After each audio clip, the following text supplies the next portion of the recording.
Alhamdulillahilladzi arsala rasulahu bil huda wa dinil haqq liyudhhirahu 'alad dini kulli walau karihal kafirun walau karihal musyrikun walau karihal munafiqun. Wassalatu wassalamu ala nabiyyina Muhammadin sallallahu alaihi wasallam wa sahbihi ajma'in. Amma ba'du. Qala Allah ta'ala fil Qur'anil 'azim, a'udzu billahi minasyaitonir rajim. Wa ma khalaqtul jinna wal insa illa liya'budun. Al-ayat. Puji dan syukur marilah kita panjatkan kepada Allah Subhanahu wa taala yang mana telah mengutus rasulnya dengan petunjuk dan agama yang hak. Meskipun banyak dari golongan-golongan yang membenci orang kafir, orang musyrik, dan orang munafik. Salawat serta salam semoga tetap tercurah limpahkan kepada Nabi kita Muhammad sallallahu alaihi wasallam, tak lupa juga kepada para keluarganya, para sahabatnya, para tabi'in-tabi'atnya, dan sampai kepada kita selaku umatnya. Alhamdulillahirabbil alamin. Kita dalam suasana Ramadan, dalam suasana bulan yang suci. Maka marilah kita meningkatkan amal ibadah sehingga kita dapat meraih kemenangan. Karena bulan Ramadan ini adalah bulan yang sangat baik untuk kita beribadah, karena disinilah dilipat gandakannya ibadah dibanding bulan-bulan yang lainnya.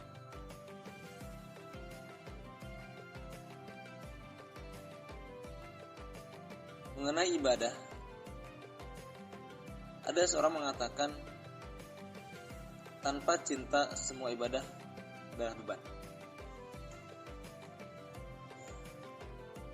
Bagaimana tidak? Dalam ayat dalam Al-Quran disebutkan, "Wa ma khalaqtul jinna wal insa illa liya'budun." Tujuan diciptakannya jin dan manusia adalah untuk beribadah, tentunya kepada Allah Subhanahu wa taala. Dari kalimat itu, dari ayat tersebut, secara tekstual, secara kasat mata, itu adalah tugas, itu adalah kewajiban yang harus kita laksanakan. Tentunya sebagai tugas adalah hal yang sangat capek. Yang namanya tugas harus banyak pengorbanan. Bahkan karena itu hal yang melelahkan, terkadang kita mengundurkan diri. Terkadang kita menyatakan tidak sanggup. Tetapi sesungguhnya ibadah itu adalah bukan Allah yang membutuhkan, tetapi makhluknya lah yang membutuhkan ibadah itu sendiri. Tentunya banyak hal yang kita cintai. Ada yang suka main futsal, meskipun beberapa jam, 1 jam, 2 jam, bahkan mungkin 4 jam, dia sanggup melaksanakannya karena dia suka, karena dia cinta. Ada orang yang sangat suka sekali main game, bahkan sampai berjam-jam begitu ya, seharian mungkin, bahkan gadang pun dia main game. Itu karena dia suka, karena dia cinta.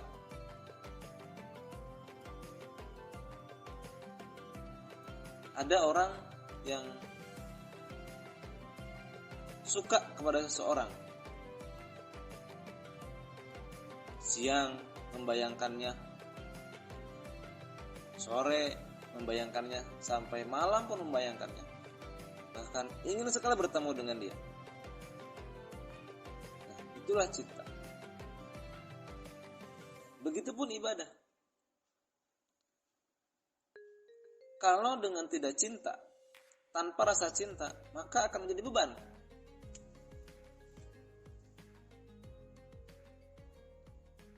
Ibadah tanpa cinta adalah beban.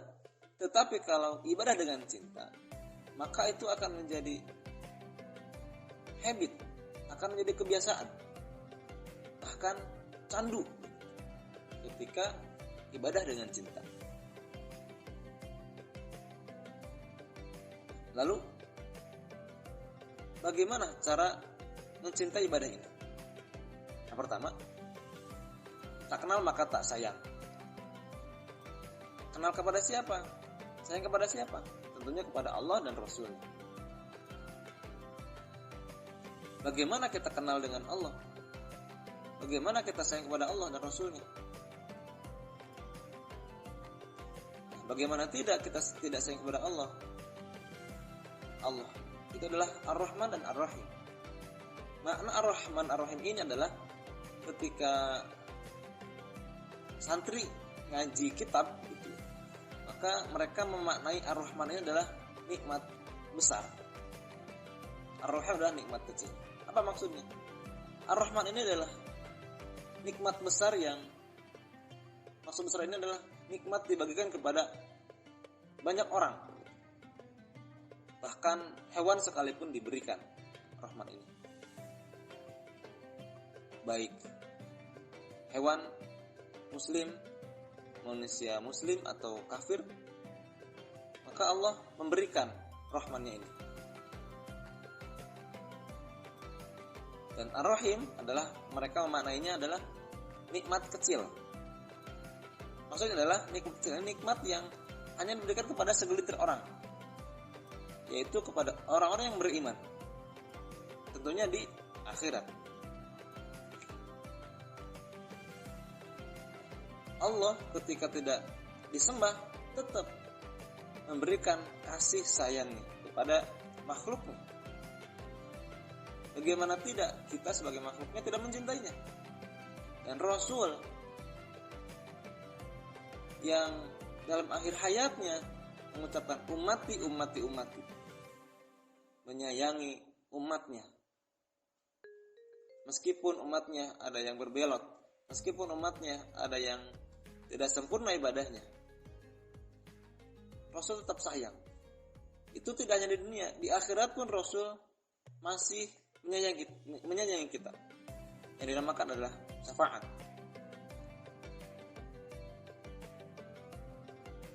Nanti di akhirat kita akan disyafaati oleh Rasulullah SAW. Bahkan ketika secara hitung-hitungan kita akan masuk neraka, manusia akan masuk neraka, Rasul akan memohon syafaat, akan memberikan syafaatnya, sehingga kita diharapkan masuk surga. Yang kedua, ibadah bukan untuk Allah tetapi untuk dirimu. Ketika kita bersedekah, apakah Allah akan lebih kaya? Tentu tidak. Ketika kita sholat memuji Allah, apakah Allah akan lebih mulia? Tentu tidak. Begitupun sebaliknya, ketika kita tidak bersedekah, apakah Allah akan menjadi miskin? Ketika kita tidak sholat, apakah Allah akan menjadi hina? Bahkan sekalipun ketika kita menghina Allah Subhanahu wa taala, apakah Allah akan menjadi rendah derajatnya? Tentu tidak.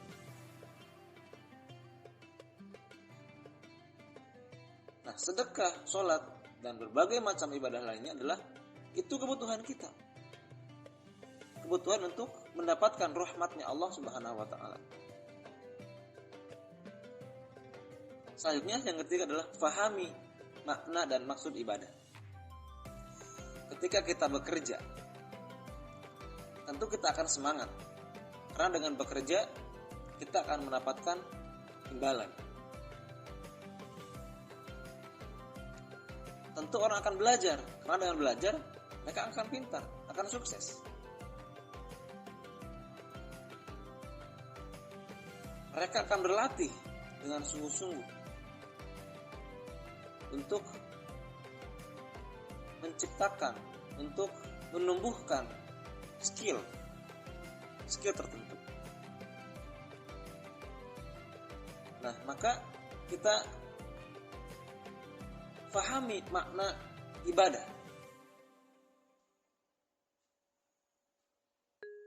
Nah, jangan terlalu jauh ketika makna dari sholat, tujuan sholat adalah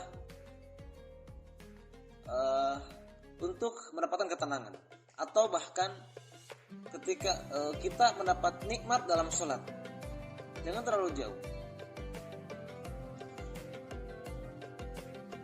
Kita menikmati sholat, misalkan menikmati sholat, melaksanakan sholat di gunung sehingga kita menikmati pemandangan yang luar biasa. Kita sholat subuh di pantai ataupun sholat tahajud di pantai untuk menikmati pantai di pagi hari. Misalkan, pahami dulu makna dan maksud ibadah. Yang keempat,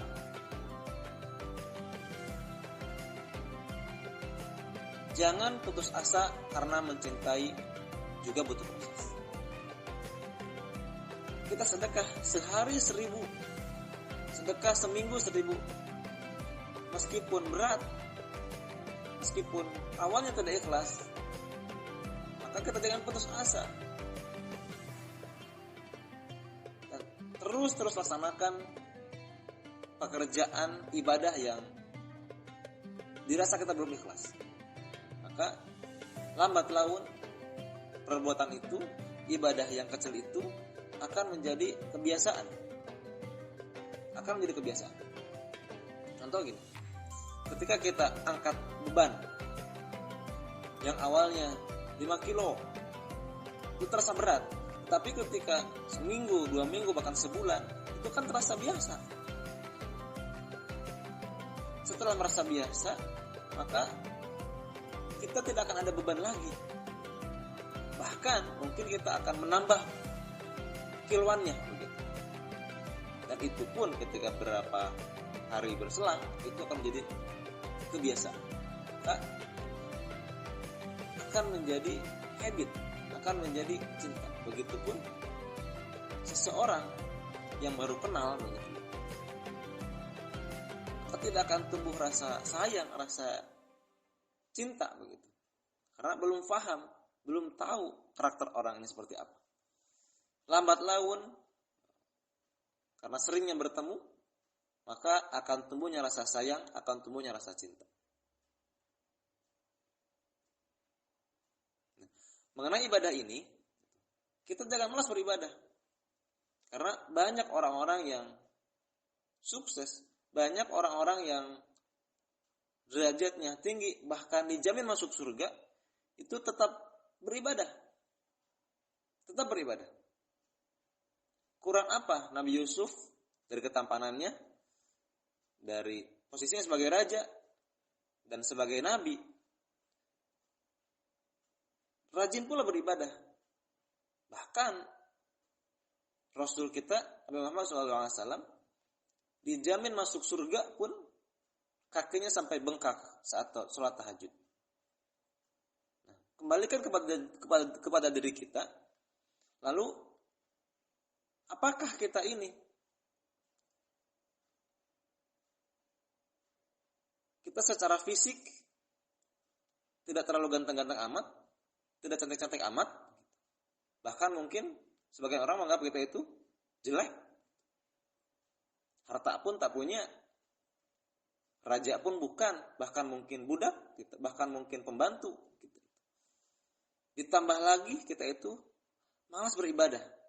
Maka apa yang nilai yang kita dapatkan?